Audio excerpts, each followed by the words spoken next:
Alexandra Hoffman. Illustrated by Beatrice Mello.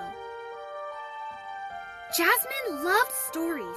She loved listening to stories. She loved looking at pictures in books. She loved it when her teacher, Miss Anderson, read fairy tales to her class. But Jasmine didn't love reading. Huh? And she especially didn't love writing. When Jasmine wrote, few understood what she was trying to say. She struggled to spell words correctly. She wrote B's instead of D's and P's instead of Q's. Jasmine's sentences were wibbly-wobbly, like a winding country road instead of straight like a ruler. Sometimes she forgot to end her sentence with a period.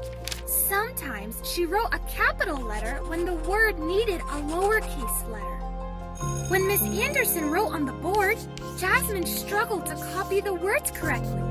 If she glanced away for even a moment, she often lost her place. When Miss Anderson asked students to read their writing aloud in class, Jasmine froze.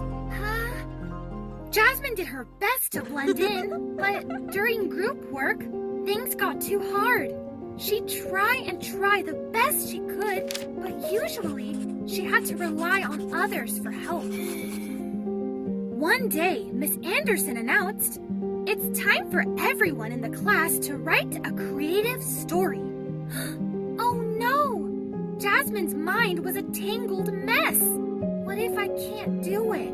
What if my story doesn't make sense? Even though she was worried, Jasmine loved stories and wanted to create her own. While the other students started to write words and sentences, Jasmine decided to tell her story in a different way.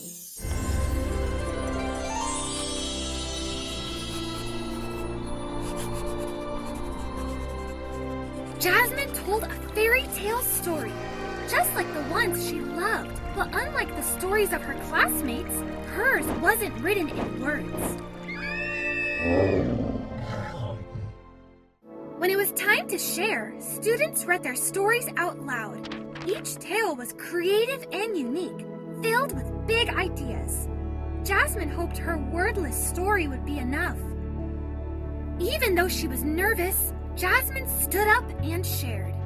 The pictures came to life on the page as she presented her tale.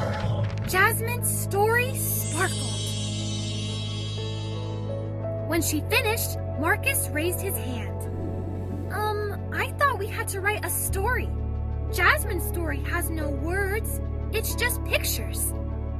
Miss Anderson smiled. Everyone is different. Some people tell stories through writing. Some people share stories through spoken words. Some people tell stories through illustrations. Each of us communicates and tells stories in our own way. Jasmine's story is perfect the way it is. All of the students gazed at Jasmine and her beautiful wordless story. The pictures sparkled with creativity.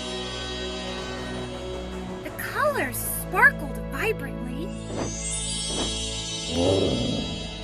And everyone marveled as Jasmine's sparkle lit up the room. The